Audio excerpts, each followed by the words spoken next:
قلب ایمان کی مزید ویڈیوز دیکھنے کے لیے چینل کو سبسکرائب کریں۔ اعوذ باللہ من الشیطان الرجیم، بسم اللہ الرحمن الرحیم۔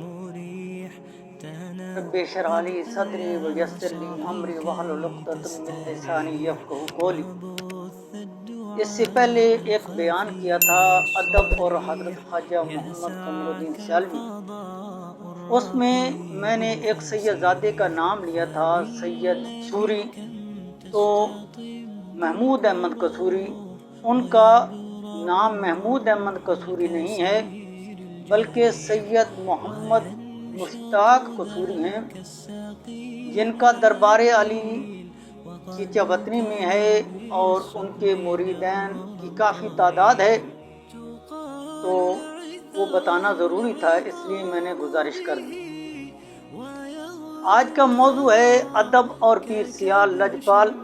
حضرت شاہ عبد العزیز محدث دہلوی رحمۃ اللہ تعالی علیہ تفسیر عزیزی میں فرماتے ہیں، جو شخص آداب پر عمل کرنے میں سستی کرتا ہے وہ سنت پر عمل سے محرومی کی بلا میں گرفتار کیا جاتا ہے، اور جو شخص سنت پر عمل کرنے میں سستی کرتا ہے اور سنت کو ہلکا سمجھتا ہے وہ فرائض چھوٹنے کی مصیبت میں گرفتار کیا جاتا ہے، اور جو فرائض کی ادائیگی میں سستی کرتا ہے اور ان کو خفیف سمجھتا ہے وہ معرفت الہی سے محروم رہتا ہے۔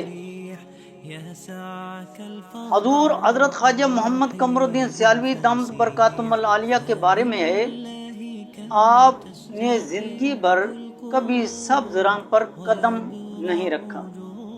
وجہ کیا تھی کہ گنبد خضرا کا رنگ سبز ہے، اس لیے آپ نے ہمیشہ اس چیز کا ادب ملحوظ خاطر رکھا۔ ایک دفعہ آپ کہیں تشریف لے گئے، نالین پاک کی تصویر لگی ہوئی تھی۔ حضور شیخ الاسلام نے اپنے سر اقدس سے ٹوپی مبارک کو اتارا اور کافی دیر تک نالین پاک کے نیچے سر جھکا کر ادباً و تعظیماً کھڑے رہے۔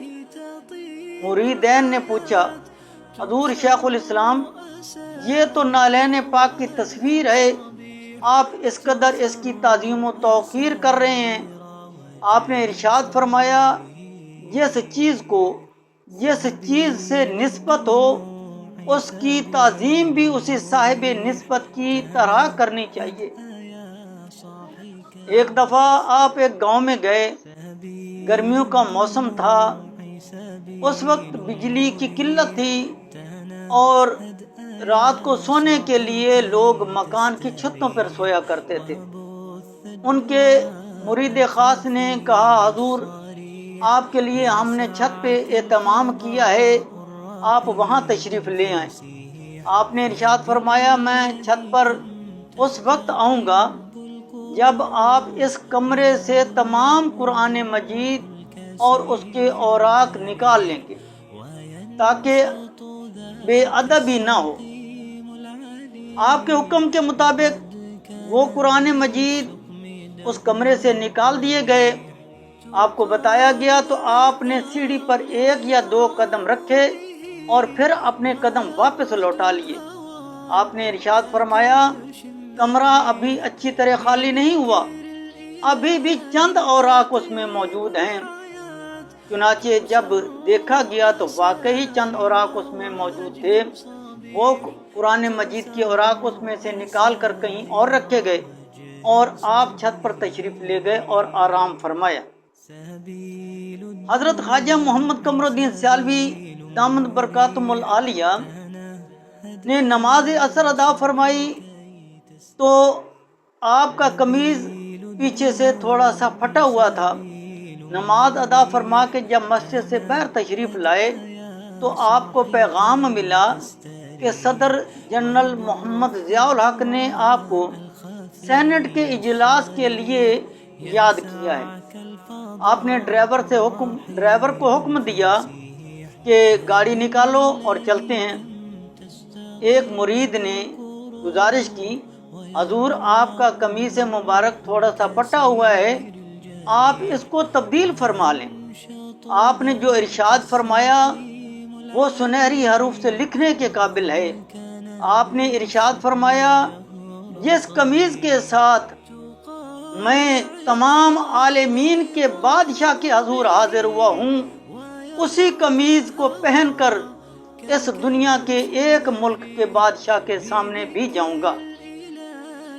حضرت خواجہ محمد حمید الدین سیالوی دامت برکاتہم العالیہ کے بارے میں ہے، ہمارے والد گرامی جب اس دنیا سے اگلی دنیا کو رحلت فرما گئے تو بڑے بھائی کی دستار بندی کے لیے ان کے گھر تشریف لا رہے تھے۔ جب گھر کے قریب پہنچے تو ہم نے گلابوں کے پھول کی پتیاں جو تھی ان کے نچھاور کرنے کے لیے تیاری کی تو آپ نے ارشاد فرمایا اللہ کا واسطہ میرے اوپر یہ پھول نہ پھینکنا۔ وجہ کیا تھی؟ کیونکہ گلاب کے پھول کی خوشبو حضور پاک صلی اللہ علیہ وآلہ وسلم کے پسینہ کی خوشبو کی مثل ہے، تاکہ اس کا بھی ادب احترام ہو۔ آخر میں مولا روم رحمت القیوم کا میں ایک قول گزارش کر رہا ہوں: از خدا جویم توفیق ادب، بے ادب محروم ماند از فضل رب، بے ادب تنہا نہ خود را دشت بد، بلکہ آتش درہما آفاق زد۔ اس کا ترجمہ یوں ہے: ہم اللہ تعالیٰ سے حصول ادب کی توفیق مانگتے ہیں کیونکہ بے ادب رب تعالیٰ کے فضل سے محروم رہتا ہے۔ بے ادب نہ صرف اپنے آپ کو برے حالات میں رکھتا ہے بلکہ اس کی بے ادبی آگ تمام دنیا کو اپنی لپیٹ میں لے لیتی ہے۔ آمین بجاہ النبی الکریم صلی اللہ علیہ وآلہ وسلم۔